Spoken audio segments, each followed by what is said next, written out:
మాజీ speaker Tammineni Sitaram party మారుతారనే ప్రచారం మరోసారి శ్రీకాకుళం జిల్లా రాజకీయ పురవీధుల్లో షికార్లు చేస్తున్నాయి. పార్టీ మార్పుపై ఇటీవల తమ్మినేని నోట వెంట వచ్చిన వ్యాఖ్యలతో ఫుల్ క్లారిటీ వచ్చేసిందని భావిస్తున్న తరుణంలో మరోసారి వైసీపీని వీడి జనసేనలోకి వెళ్తారని, ఇందుకోసం మంతనాలు తీవ్ర స్థాయిలోనే జరుగుతున్నాయనే ప్రచారం తాజాగా వినిపిస్తున్నాయి.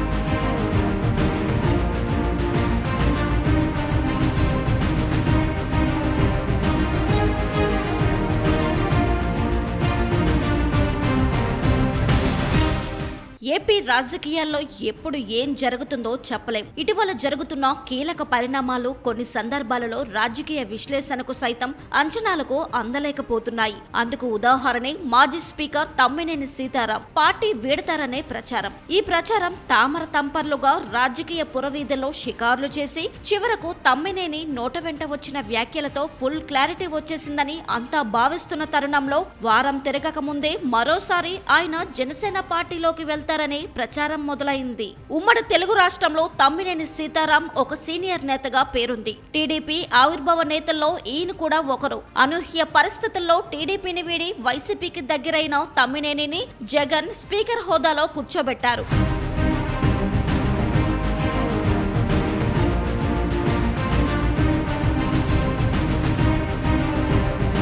అయితే 2024లో జరిగిన ఎన్నికల ఫలితాల్లో వైసీపీ ఘోర ఓటమి పాలవడం, అదే సమయంలో తమ్మినేని కూడా ఆముదల వలస నుండి తన సొంత మేనల్లుడు టీడీపీ నేత కూన రవికుమార్ పై పరాజయం పాలవడంతో తమ్మినేని కుటుంబంలో రాజకీయ రచ్చ తీవ్రమైంది. మరోవైపు కుటుంబ రాజకీయాల కారణంగానే నియోజకవర్గంలో వైసీపీకి తీవ్ర నష్టం కలిగిందనే ఆరోపణలు పార్టీలో గుప్పుమన్నాయి. ఎన్నికల ఫలితాల అనంతరం నియోజకవర్గంలో పార్టీ ఓటమిపై అధిష్టానం నివేదిక తెప్పించుకొని నియోజకవర్గ ఇన్ఛార్జ్ మార్పులను చేపట్టింది. ఆముదల వలస అసెంబ్లీ నియోజకవర్గం ఇన్ఛార్జ్ బాధ్యతలను యువకుడైన చింతాడ రవికుమార్ కు, శ్రీకాకుళం పార్లమెంటు నియోజకవర్గం బాధ్యతలను తమ్మినేనికి అప్పగిస్తూ ఆదేశాలు జారీ చేసింది. ఇది తమ్మినేనిలో తీవ్ర అసంతృప్తికి దారితీసిందని, తన ఏకైక కుమారుడు నాగ చిరంజీవికి రాజకీయ భవిష్యత్తు ఇవ్వాలని భావించిన తమ్మినేనికి అధినేత నిర్ణయం షాక్ కు గురి చేసిందని సన్నిహితుల వద్ద గోడు వెళ్లబోసుకున్నారని సమాచారం.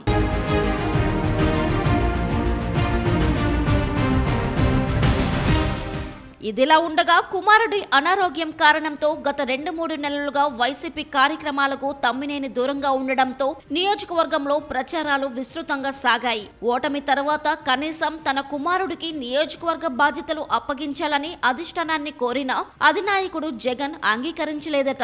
దీంతో వైసీపీలో కొనసాగడం అంత శ్రేయస్కరం కాదని తమ్మినేని కుటుంబ సభ్యులు, ఆయన సన్నిహితులు చెప్పుకొస్తున్నారు. దీనికి తమ్మినేని ససేమిరా అంటూ ఎన్నికల వరకు వేచి చూసి అడుగులు వేద్దామని చెబుతున్నారట.